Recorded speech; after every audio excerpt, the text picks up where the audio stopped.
Добре дошъл в енергията на ума, пространството между мисълта и тишината. Всяка дума, която изричаш, е команда към живота. Флоренс Сковал Шин е казала: думите са твоята магическа пръчица. И тя не е имала предвид поезия. Искала е да ни напомни, че всяка дума създава реалност.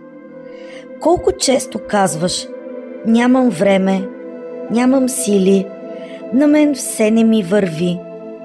Тези думи не просто описват, те програмират. Вселената не различава шега от вибрация. Тя просто откликва на енергията на думите ти. Когато говориш със страх, създаваш страх. Когато говориш с увереност, създаваш възможности. И в този момент нещата започват да се пренареждат около теб. Флоренс казва, че всяко изречение е като заклинание. И ако не ти харесва как изглежда животът ти, трябва първо да промениш думите, които го описват. Не можеш да изричаш липса и да живееш в изобилие. Тази фраза е в основата на всичко, което тя е учила. Колкото повече говориш за това, което нямаш, толкова повече подсъзнанието го закрепва като реалност. Но ето и добрата новина. Думите са инструмент за промяна. Можеш да ги използваш, за да пренапишеш бъдещето си. Започни един ден само да слушаш какво казваш. Колко често думите ти изразяват страх, вина или съмнение? Промяната започва с осъзнаване. Всяко не мога можеш да замениш с все още се уча, всяко нямам с получавам. Когато кажеш имам живот, който ми носи спокойствие, парите идват при мен с лекота, хората ме обичат и аз ги приемам. Това не са просто утвърждения, това са вибрации, които изпреварват реалността и я оформят. Просто говори така, сякаш вече е реалност. И не спори с нея. Когато нещо не върви, не казвай всичко се срина. Кажи, това също е част от подреждането. Така запазваш вибрацията висока. Флоренс казва, Бог действа чрез необикновени пътища, когато човек говори с вяра. Флоренс разказва, че е имала пациентка, която постоянно повтаряла: не мога да гледам това, не мога да гледам онова. След време започнала да губи зрението си. Когато променила израза си на виждам ясно, любовта навсякъде около мен, зрението й започнало да се подобрява. Когато се уловиш, че казваш нещо негативно, не се вини, просто го замени. Отменям тази мисъл, избирам друга. Така неутрализираш старото заклинание. Ето един малък ритуал на Флоренс. Преди сън кажи си на ум: днес моите думи създадоха добър свят. Утре той ще се разшири още повече. Това е твоята нощна молитва на Творец. Всяка дума, която излиза от теб, е семе.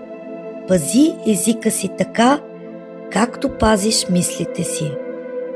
Не говори, за да се защитиш.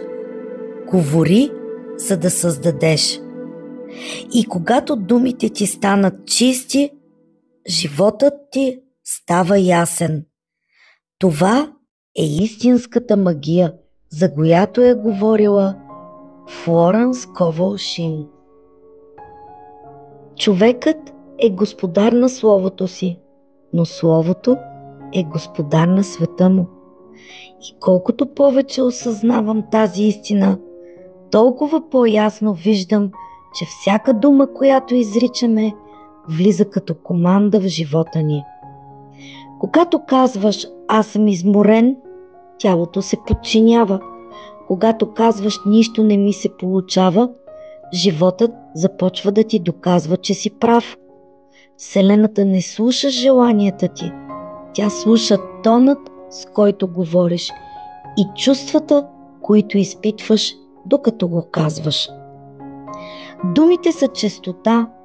Всяко «не мога» е ниска вибрация.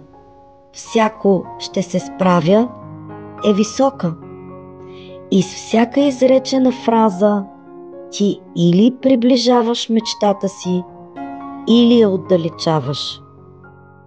Искаш любов? Тогава не казвай «няма истински хора». Казвай «любовта е навсякъде около мен и аз я забелязвам непрекъснато».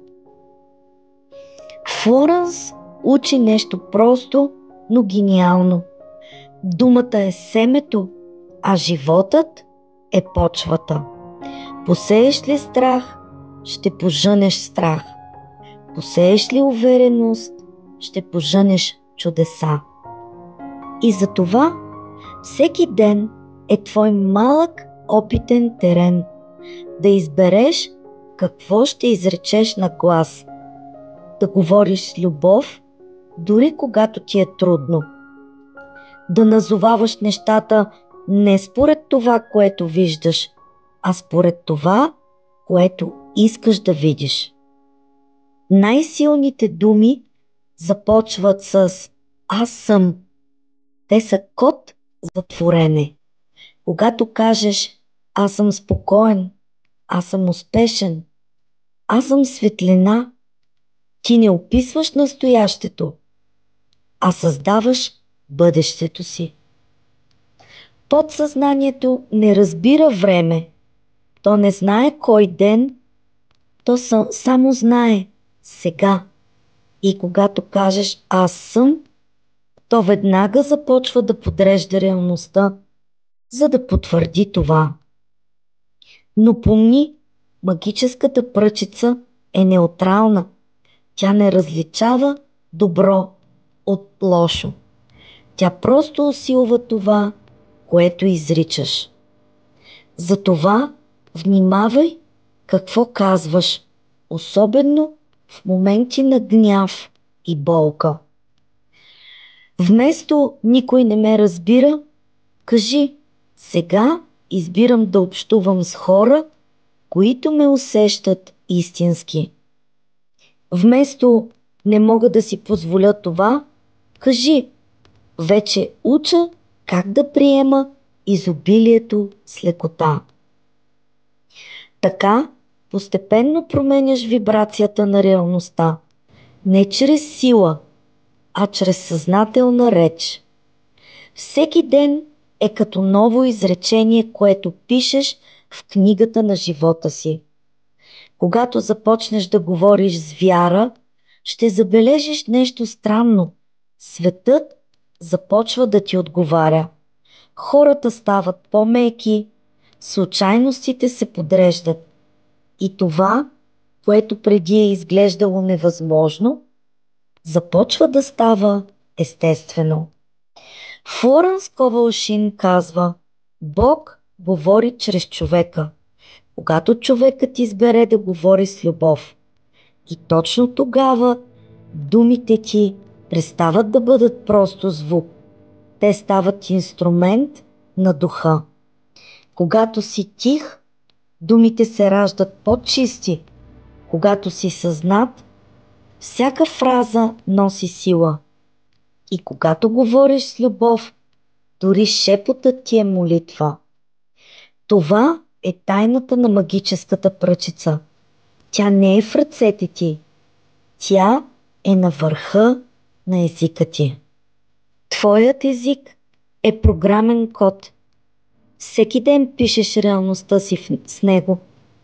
Говори внимателно. Избирай звуци, които лекуват, и никога не изговаряй нещо, което не искаш да стане истина. Думите са твоята магическа пръчица, но и твоето огледало. Каквото изричаш навън, се отразява обратно в теб. Говори така, сякаш си вече в онази версия на себе си, която живее с мир, радост и увереност, защото тя вече съществува чрез всяка дума, която избираш днес. Абонирай се за канала и пробуди мисълта си. Потопи се в енергията на ума.